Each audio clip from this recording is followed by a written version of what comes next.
Today we're adding color to our Georgia O'Keeffe flowers.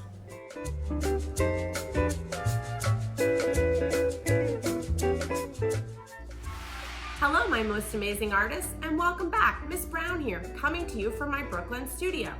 Today's project is adding color to our Georgia O'Keeffe flower drawings. You're going to need to locate your original small drawing and your large drawing from last week's lesson. Make sure you have both of those. Then you're also going to either need colored pencils or crayons. We're going to pick one material. I'm going to show how to blend with both, so don't worry. If you don't have colored pencils, crayons are great. If you have colored pencils, that's great too. Either one will work. Also, you're going to need the image that you worked from because we need to know what color your flower is. So I have mine pulled up on my computer screen. If you have yours printed out or you are working from a live flower and you have a photograph of that, that's fine too. Just make sure you have those with you so that you are ready to add your color. The supplies you will need for today's lesson are your small and large Georgia O'Keeffe flower drawings, colored pencils or crayons, and your flower image. Before we begin, I would like to review warm and cold colors. Warm and cold represent the temperature of the color. The warm side of the color wheel is our reds, our oranges, our yellows, and even our red violets. Think fire. The cool or cold side of our color wheel is our violets, purples, blues, and greens. Think ocean. We will be using warm and cool colors in our Georgia O'Keeffe flower drawings to help our flowers stand out. We are also going to be reviewing complementary color pairs. Complementary color pairs are made up of one primary and one secondary color, and they live across from each other on the color wheel. The complementary pairs are red and green, yellow and purple, and blue and orange. We will be using this information to guide us throughout the project as we add color to our Georgia O'Keeffe flowers. Let's get started. Okay, welcome back. I have gone ahead and selected my colors to match the photograph that I'm working from. I hope that you found your colors to match the flower that you're working from. I would like you to try and use the flower colors that you see in the photograph. Look and see what shades you see, whether it's a warm colored flower or cool colored flower, and try to pick a range of colors that are going to work in that flower. I also noticed in the center of my flower that it does get really dark, almost to a black, so I am going to even put my black out. And then up here you can see I have some cool green colors, which I'm thinking about for the background. I'm not 100% sure yet, but remember we said if your flower is a warm color, then you should try to pick a cool colored background and vice versa. So if you have a cool colored flower, so if my flower was green, then I would want to pick a warm colored background. And I ended up choosing the complementary colors, greens and reds, because my flower is mostly pinks and yellows and it has some red in it. So I thought that the complementary color of green would be a nice choice for a cool color. But I could have also chosen blue or purple. All of those are acceptable cool colors to go against my warm reddish pink orangey flower. Now I'm gonna show colored pencil first. I will also show a demonstration with crayon. So in case you have either material, but I would say stick to one material, either choose colored pencil or crayon, or if you don't have either one of those and you need to choose marker, you can choose marker. However, for this, the blending will be a little bit more challenging if you choose marker. So I'm gonna go ahead and begin. And if you look at my flower, which is in the upper right corner of this shot, you can see that the edges of my flower are actually yellow. So I'm gonna start with the yellow colored pencil on the outside. And I'm just gonna go around and do all of the areas of the outside that are yellow. Now, I'm noticing that the yellow is darker on the edge, and as it gets closer to the pink, it actually lightens up. So as I'm going in towards the petal, I'm gonna lighten my touch. I'm not gonna press as hard. I'm still using a circular motion, which we know works really great for colored pencils. If you need to practice any colors, you can do it first on your small one. Highly recommend that, just so you can test out your colors, make sure they're the way you want. You can also practice some of your blending techniques. I'm just gonna go straight into the big one so that everyone can see more clearly. So let's speed this up a little bit so I don't take all your time. So I've got my yellow laid down. As you can see, I started dark and faded into a little bit lighter, which you see in the picture. And then I'm noticing that there's sort of an orangey shade before the pink. So I'm gonna go ahead now and I'm gonna add a layer in of the orange. So I'm just gonna start out really slow and really a light touch.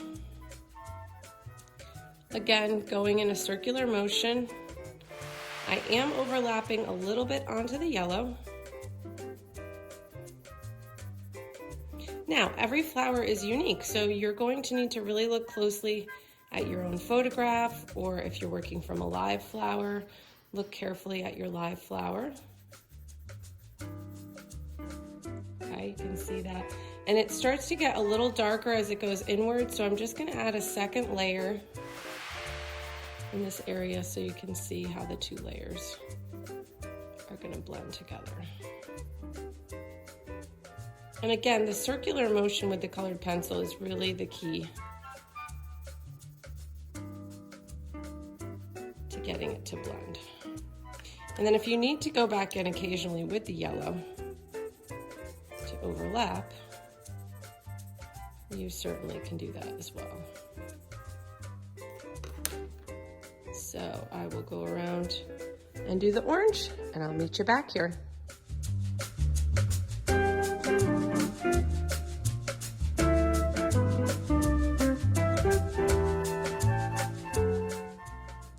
Okay, now it's time for my really favorite part of this, going in towards the center of the flower. So the hot pink is actually going to be the next color, and then I'm gonna gradually inch in towards the dark reds. And then in the very center, I'm going to have some black. So I'm gonna go ahead and start the magenta. The same way I've been going. Magenta goes much further though.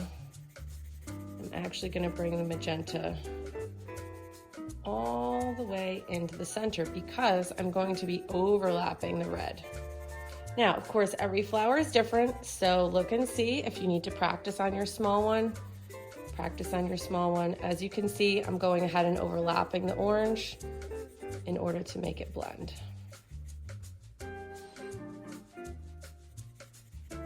And again, keep practicing that circular motion with your colored pencil and keep your sharpener nearby. But if you're holding your pencil on the side and you continuously turn the point, it will stay pretty sharp. So see if you can maintain that sharpness for as long as possible. And as you can see, when I go in these little bit different directions with the pencil, even though I'm still going in circles, I'm getting that interesting overlap. And I notice when the petals are touching, there's actually a lighter pink. So I'm gonna go in right even now with my lighter pink. You could also use a white colored pencil if you need to get it lighter. Just try all different experimentations. Have a lot of fun with it. And just remember, you can always layer over. Let's speed it up.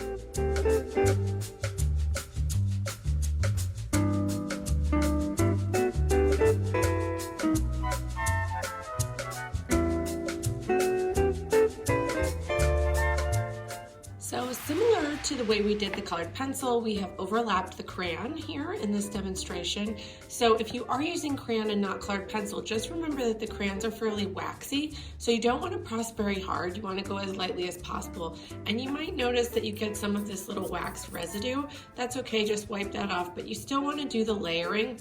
And then when you get to the darker parts, that's when you can press a little bit harder. And obviously I want to bring a little bit of my black in here, just like I did with the colored pencil. Just going to show you part of the flower with the crayon. But you can see that you can really achieve a very similar effect whether you have crayon or colored pencil.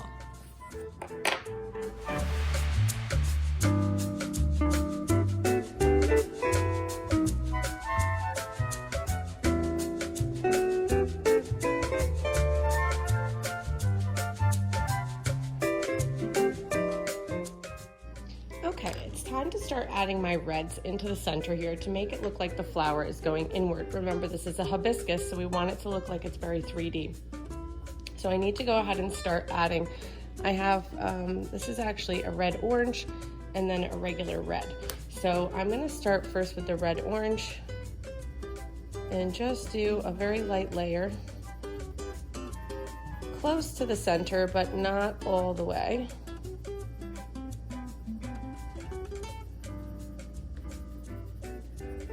And I'm just gonna follow the shape of my petals. So sometimes that's also a helpful little tip, is if you look at the way that the shading is happening in your flower, a lot of times it follows the shape of the petals.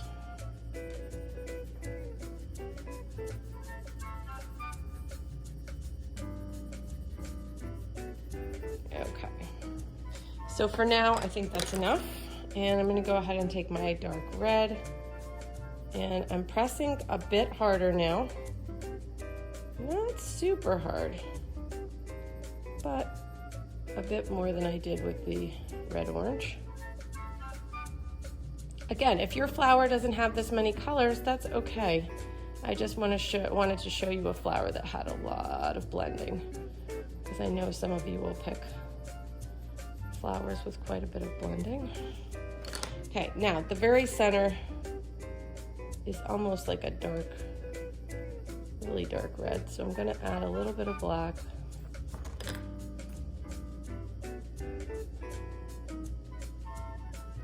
And go over top with the red.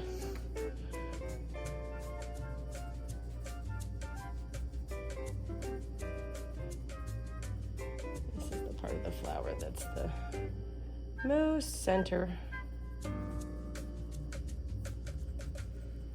Now I do have a lot of layers here, so it might get a little bit harder to blend, and that's okay.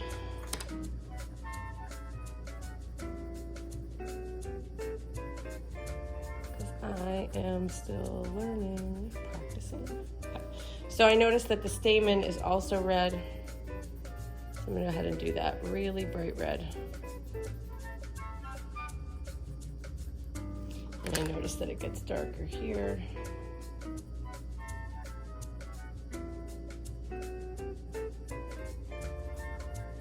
Blend the two colored pencils here, get a deeper red.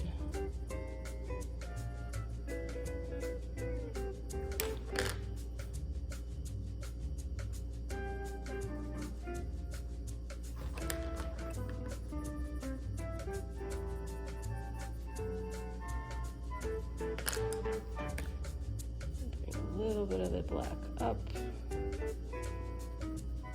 Just a little bit. There we go.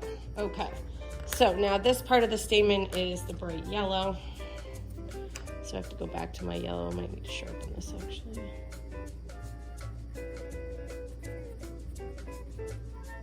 First, these little guys are yellow.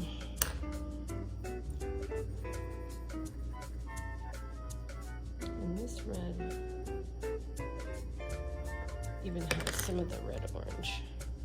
Just give that a little pop. Okay. I'm noticing there's a little more orangey in this. Just gonna add a little bit of that, and I'm just gonna go back into this a little bit more blending. Okay, now I'm noticing that this is not as pink as I want it, so I'm gonna layer over with the light pink, see if I can brighten it up just a bit.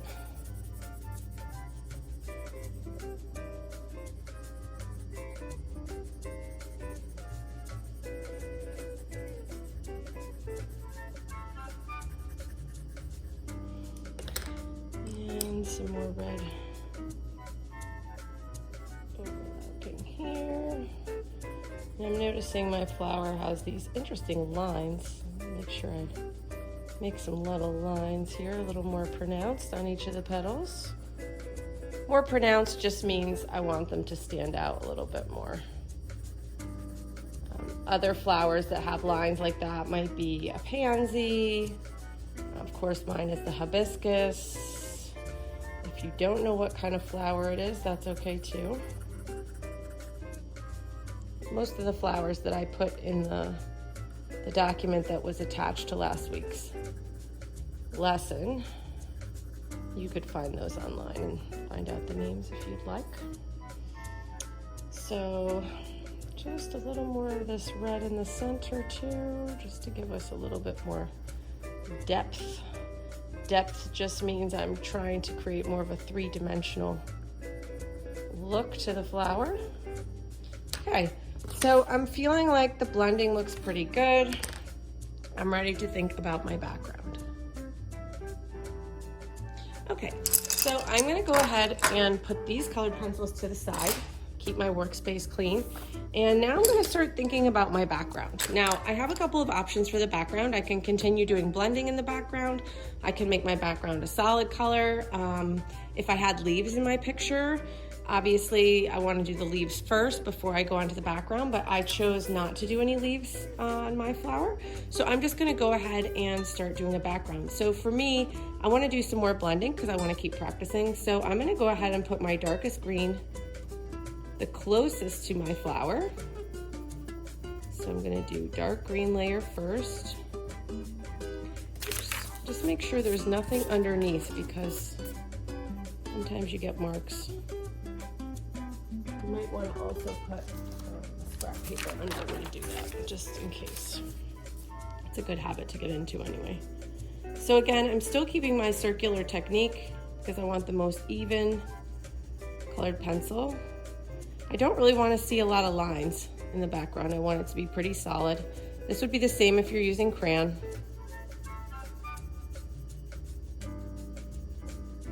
So I'm just going to follow the dark green all the way around, and then I'll show you what I'm going to do next.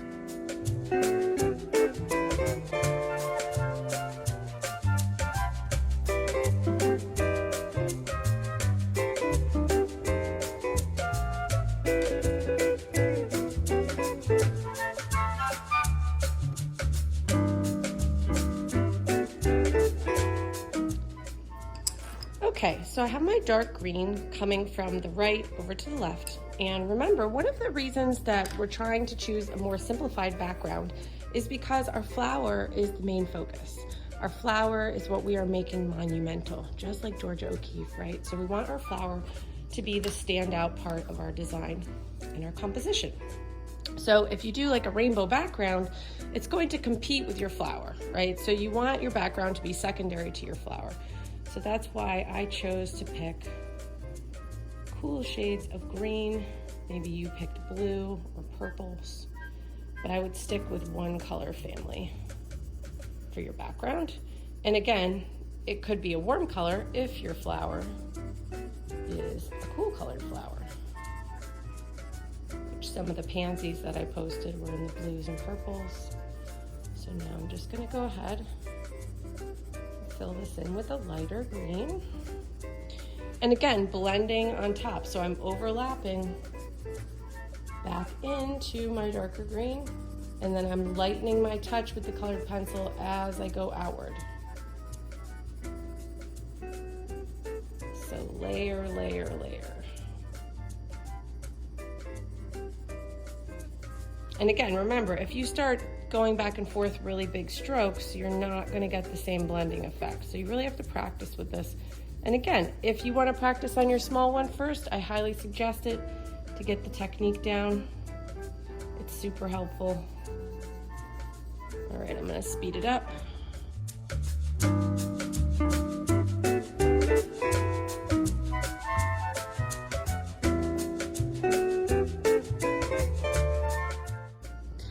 Okay, I just finished shading my background and I feel like I'm pretty much finished. I am going to turn my flower in all directions, make sure that I really like my whole composition, decide on the direction. Obviously, I know this is the direction that I'm going to go because that's the direction that I made the artwork. And then I'm going to go ahead and sign my artwork on the front. And you want to make sure your signature does not also compete with your drawing.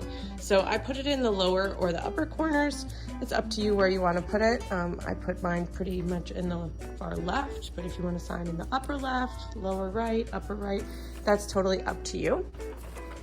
I hope you had as much fun as I did learning about Georgia O'Keeffe, learning how to draw and how to color our flower using the blending techniques in this video. I certainly hope you will try them out on lots of other projects.